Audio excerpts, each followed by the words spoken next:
This video series is not meant to be instructional.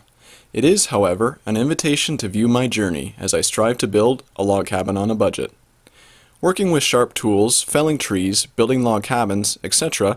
is inherently dangerous work, which is why they should not be attempted without the proper training, safety precautions, and full knowledge of the associated risks.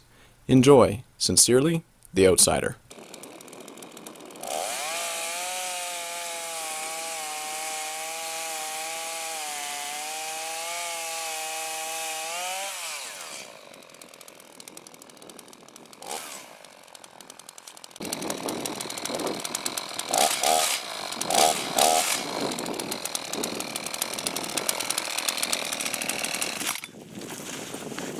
Okay, that is on the edge. The very edge.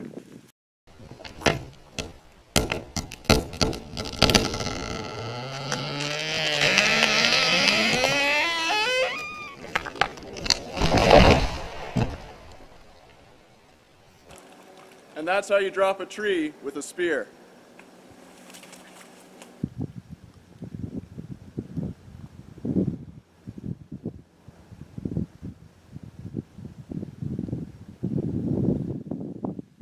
Winter has come once again, and the landscape sleeps under a thick blanket of snow, but we're as busy as ever.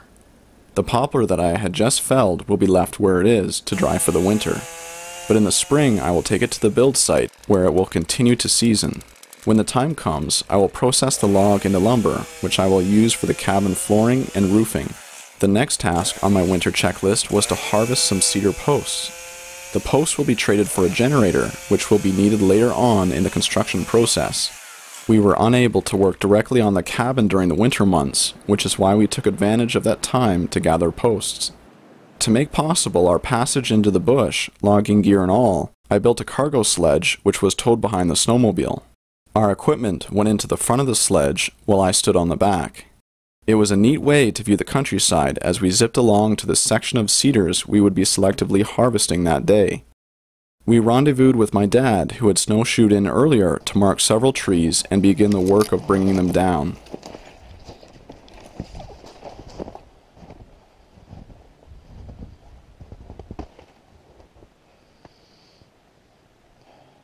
Not all the way. Well, it's kind of leaning that way, but I would bring it through here. Yeah. Well, I can pull it out from underneath itself if you want. But you can try. Alright.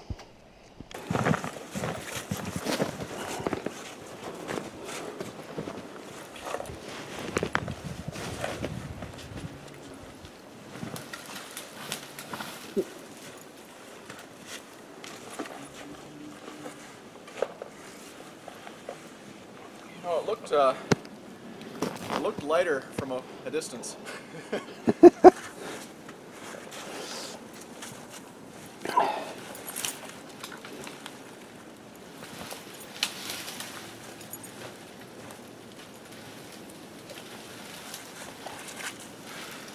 Get a pry and put it on the stump. Don't forget that. Yeah, you need a lever.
10.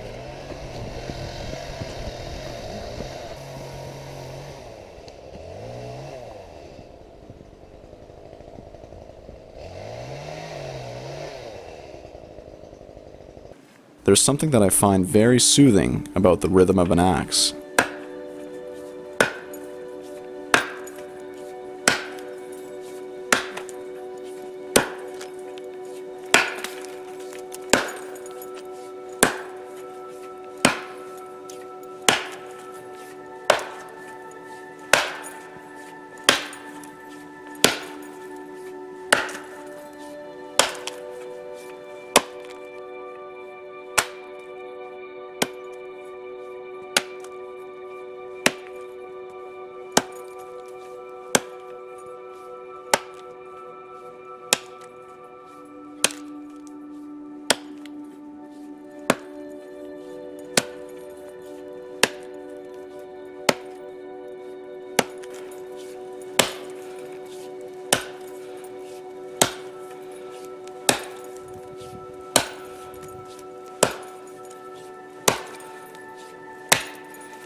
Spring has sprung. The posts have been felled, cut, hauled, and traded.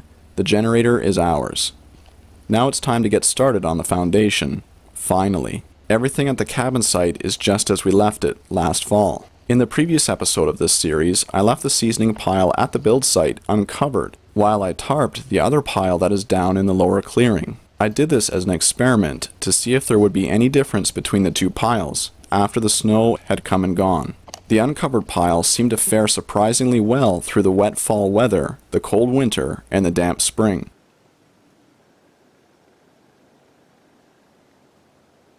However, some of the logs in the tarped pile had a slimy green residue on them.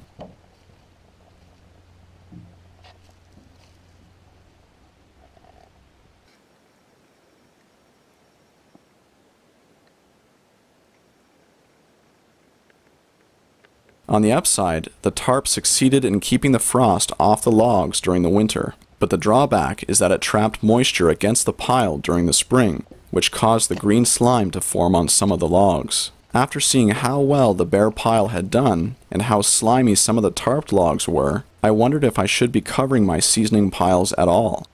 Something to think about anyway. The good news is that once the tarped logs were exposed to the fresh air and sunlight for a few days, the slime naturally disappeared on its own. It was a momentous day at the build site. It was the day that we broke ground. As the ground freezes and thaws over the course of a year, it heaves up and down in different spots. So although the ground appears to be stable, it does in fact move. If the cabin were to be built on the ground's surface, the yearly heaving would twist the cabin out of shape over time. Doors would cease to shut properly, windows would crack, the floors would fall out of level, and the cabin would become unstable. This is why it's especially important for structures that are built in this type of climate to have a proper foundation. Any ground that is below the frost line doesn't heave and is therefore stable enough to build a foundation upon, which is why we need to dig down below the frost line. The frost line is simply the depth at which groundwater is expected to freeze in the soil. The colder the climate, the deeper the frost line will be in the ground. In my area, the frost line is between 4 to 6 feet deep. My plan was to dig 9 holes below the frost line to act as stable footings for the cabin, fill them with fieldstone, place a boulder over top of each hole, and build the cabin on top of the boulders. I knew the soil we were digging in would be filled with roots and limestone rocks, but the question was, would we be able to dig through it by hand?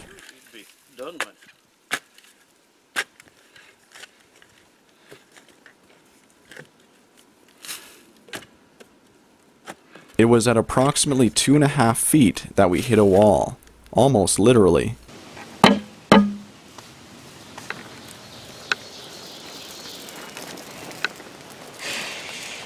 We had reached a solid layer of limestone.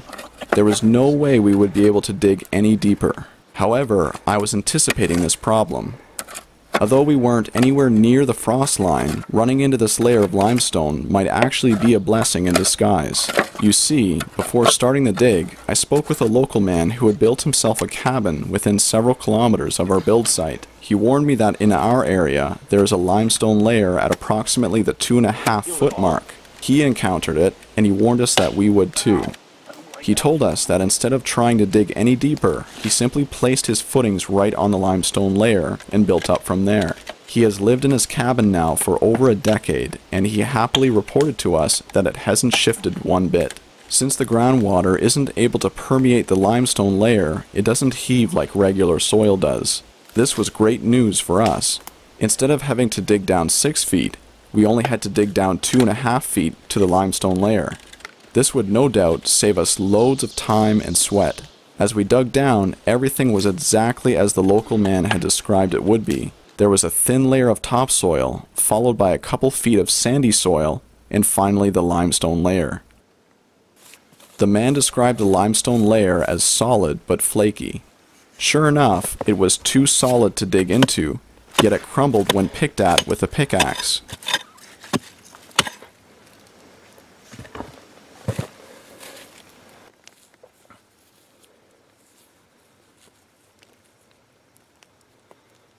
After our test hole had been dug, we moved on to measure out the cabin dimensions so that we could determine where to dig the rest of the footings. Up until this point, I hadn't fully decided on how big the cabin footprint was going to be, but after taking into consideration the setting, I determined that we would build the cabin to be 14 feet wide and 20 feet long. To help preserve the lifespan of the cabin, we will need to raise the sill logs off the ground by at least 18 inches at the cabin's lowest corner. This will help keep the logs away from any wood-destroying bugs and also out of the splash radius of rain. We started with leveling the lowest corner off at 20 inches above the ground.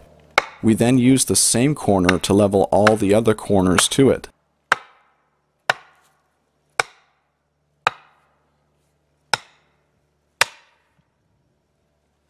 That's pretty solid compared to... At first we tried using a line level, but I found that it was far too inaccurate for my liking. Within 14 feet, the level was off by a couple inches, give or take.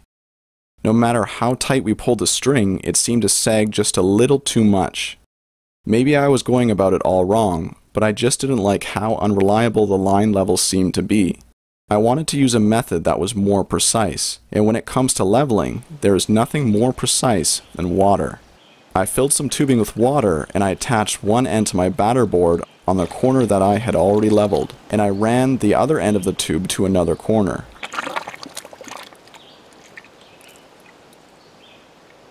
When the water line in the tube was perfectly level with the batter board, I knew that the line at the other end of the tube would be perfectly level as well.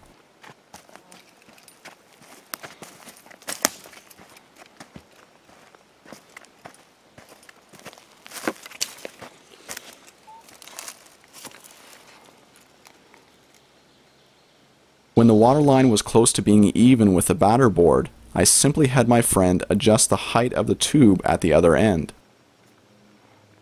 If the water line needed to come up a bit, I would have my friend raise his end of the tube slightly.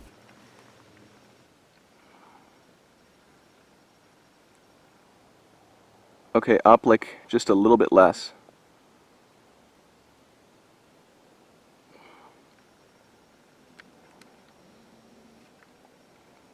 Okay, up just a smidge more. Another little smidge. There.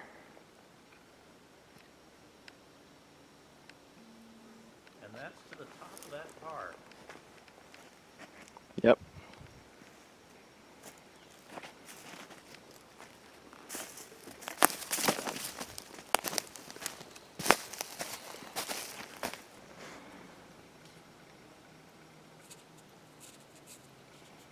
And if the water line needed to come down, I would have him lower the tube. Okay.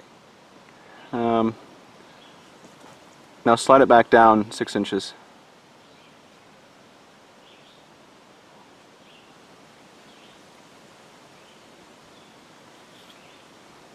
A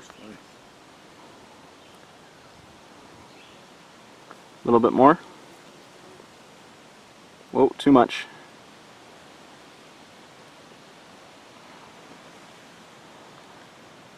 Just slide it up like softly an inch.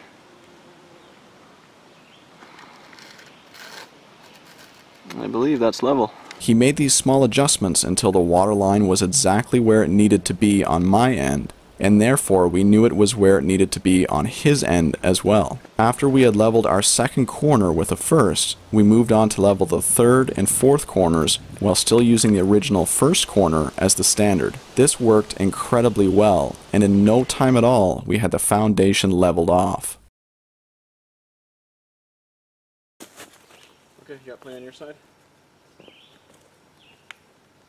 You good? Yep. Okay. We're nowhere near level. Here's the mark on the right.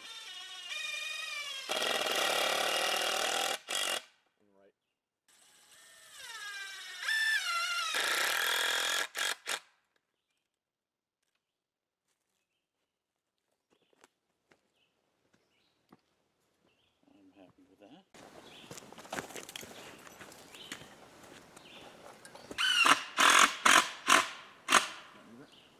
I trust you. Just tell me.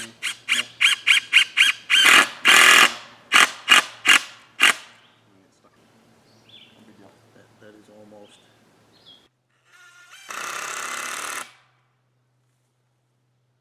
With our batter boards level to each other, we used masonry string to indicate where the exact corners of the cabin would be.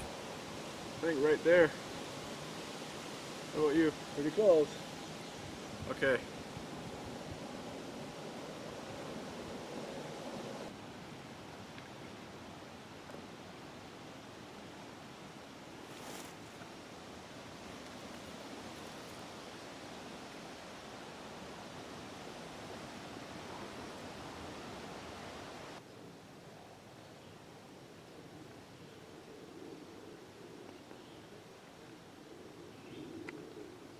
Then we dug the second corner hole.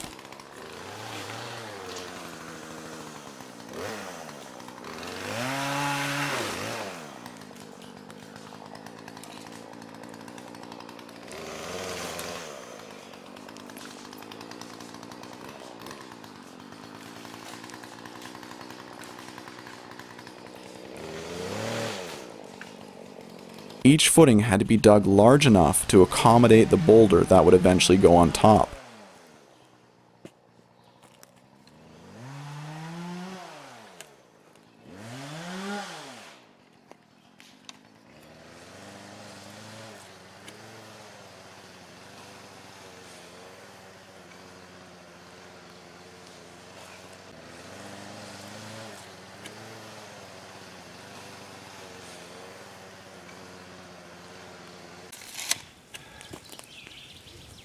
You know what I mean? Although we only had to dig down approximately 2.5 feet for each footing, it still wasn't easy.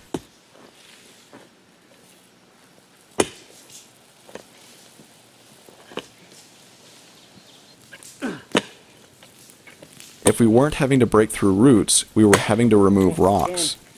We found this to be slightly ironic, since we would eventually be needing to put those same rocks back into the holes from which they'd been dug. We had to fight for every shovelful of dirt that we pulled out of that hole.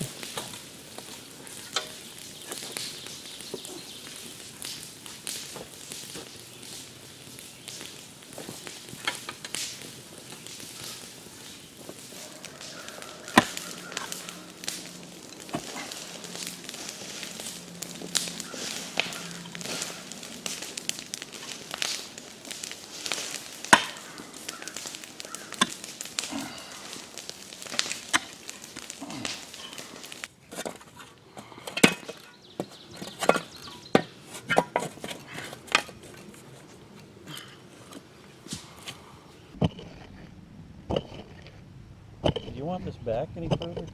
No. You sure that's good? Because it's right up to the. That's fine. I gotta do that. At the end of the day, the reality of the situation began to sink in, and it wasn't pretty. My plan is still to have the foundation, sill logs, and floor in place before the snow comes.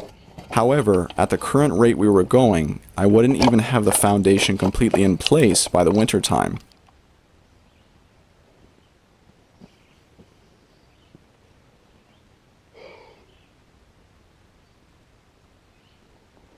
I am only able to work on the cabin approximately 3 days out of the month on average, which means that I only have about 15 work days to complete the foundation before the ground would begin to freeze up. After cutting through the roots and pulling the rocks out, it took almost an entire day to dig each hole by hand. Since we had to dig 9 holes, that left us with only 6 work days to make the remaining measurements and markings for the foundation, retrieve several more tons of fieldstone, fill the footings with said fieldstone, measure the boulders and position them properly over each hole, drill the boulders and install the anchor bolts, hew the sill logs and shim them to level, and as well install the floor joists and flooring. 6 days weren't going to be enough.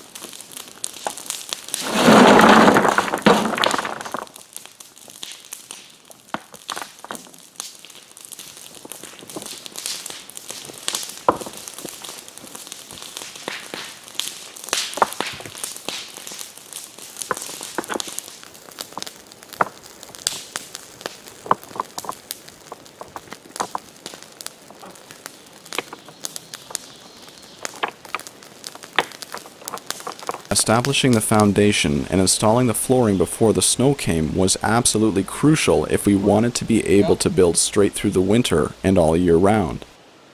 Oh, it's just a little slack on this side, but it's not anything huge, is it? No. Maybe like a quarter of an inch here. After thinking long and hard about my options, I knew that digging the footings by hand just wasn't going to cut it. It was time to bring in the big guns.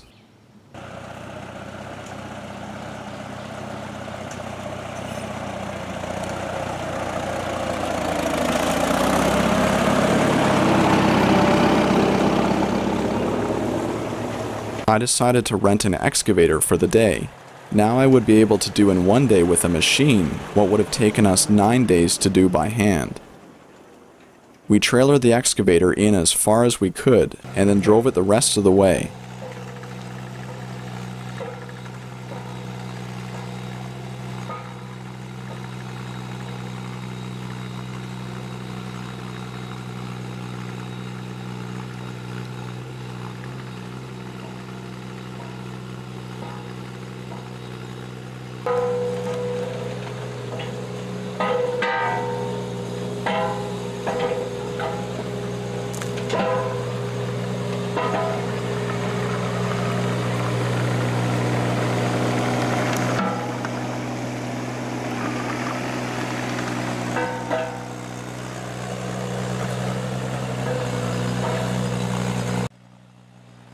It was slow going, but we finally arrived at the build site.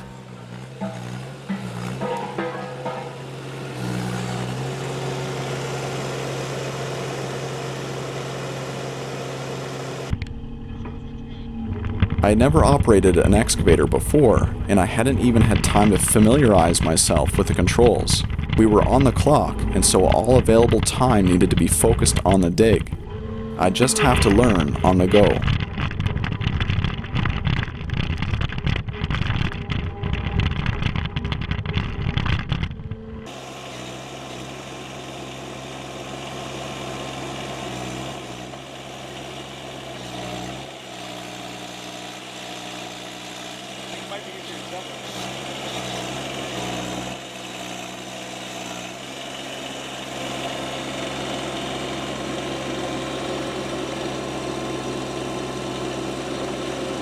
Whoa, you gotta go up.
After a full day of digging, we were soggy, a little cold, and a little tired, but we did it.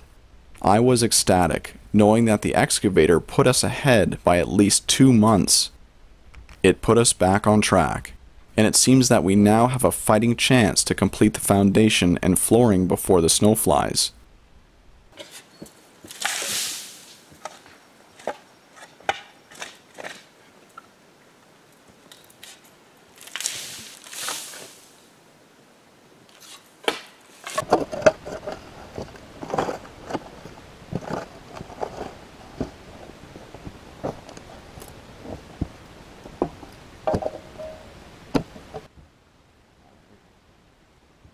With each hole cleaned out and the limestone laid bare, it was time to pack them with fieldstone.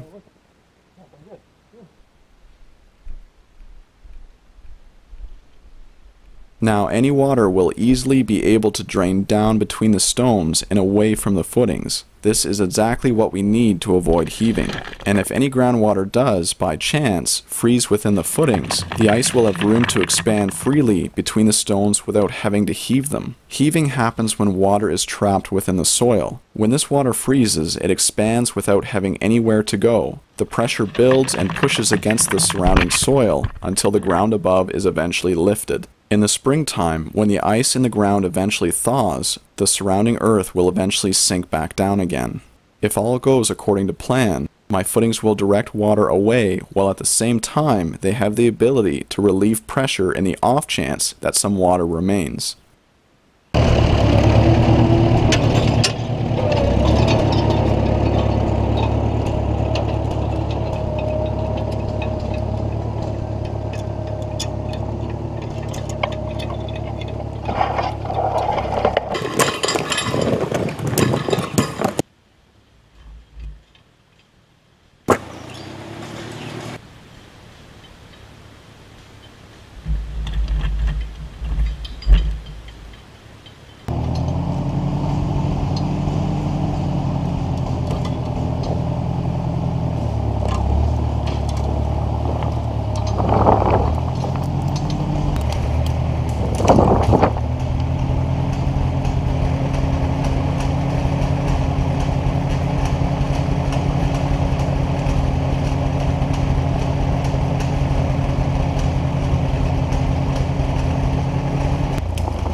Before I placed any more boulders over the footings, I made a square to double check that the cabin corners were exactly where they needed to be.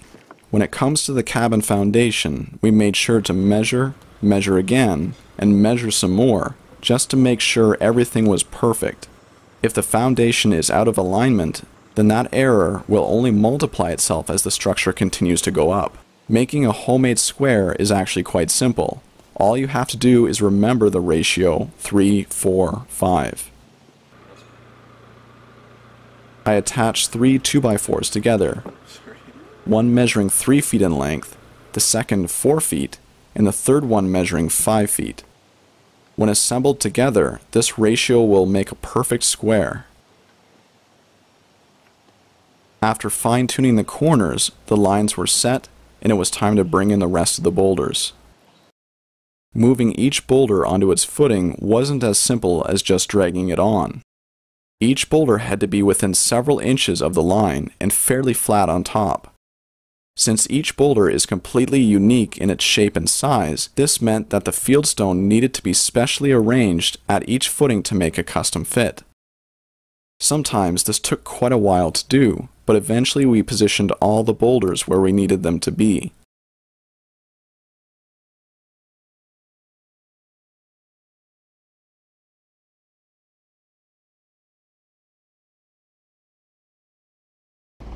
Finally, the last boulder is being added.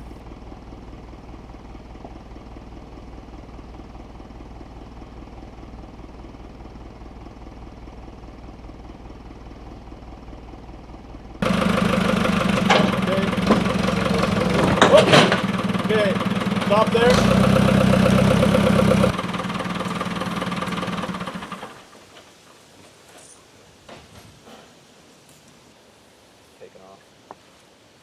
Yeah, it's a touch high. Looks good. I wasn't sure if we'd make it, but here we are. The foundation is finally in place. However, the season isn't over yet. We are still battling against the clock to get the flooring in place before the snow comes.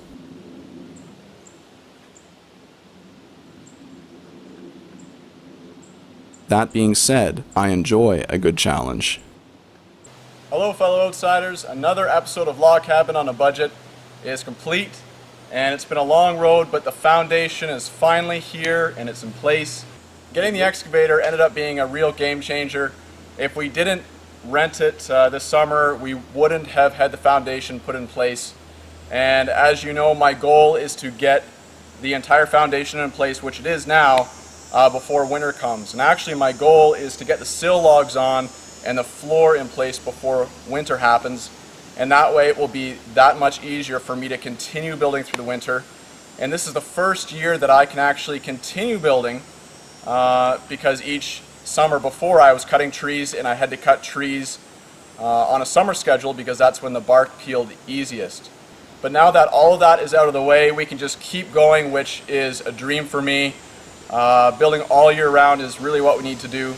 As with many things on this project, I have a plan of how long it's going to take, and then it doesn't work out exactly the way that I wanted. The biggest thing that I noticed this year for time was that I thought that it would be very quick and easy to fill up the holes with fieldstone. I thought we'd just wrap a chain around the boulders and drag them on and they would be in place, but really there's a lot more involved in getting the boulders properly positioned. All of these boulders have to be approximately the right height to be level, and so we got all the boulders within several inches of the level of the line, and that's fine because we can shim them level from that point on. But as you can see, these rocks are all irregular in shape, and it's really hard to anticipate how they're going to sit on the pile, and so it involves a lot of measuring to get these boulders properly placed. And so each time we have to measure approximately where the boulder is going to sit and how we're going to orient it, and we have to level the field stone based on the characteristics of how it's going to sit and also the height of it. And then when we pull the boulder onto the pile, usually it shaves a few inches off the top as it just kind of plows through. So we ended up having to build our pile a few inches above level so that when the rock was slid into place, it would actually be sitting near where it needs to be. So it was a real challenge, but they're all here, they're all done, and now we can get these sill logs put on properly and we can keep going. So I am very excited. Anyways, that's it for now. Thank you everyone for your comments and for your likes and for sharing this series. That really does help in a big way, so thank you very much. And I'm excited to keep going here. So, but that's it for now, and I'll be seeing you soon. I'm the Outsider saying, until next time.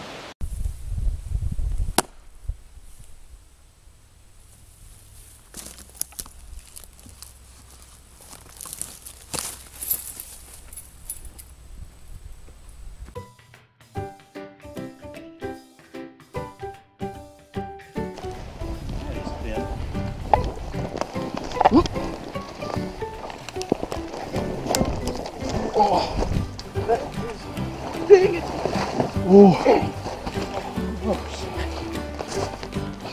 That's not good. How are you doing? Did you go through too? Yes. Right there. Yes. Okay. Oh, that's cold. You know what? We should probably ditch this. I totally. Okay, oh crap. Not me too! Oh no. Oh shoot. We need to find the edge of this. Good thing it's not very deep. Oh man, that's cold.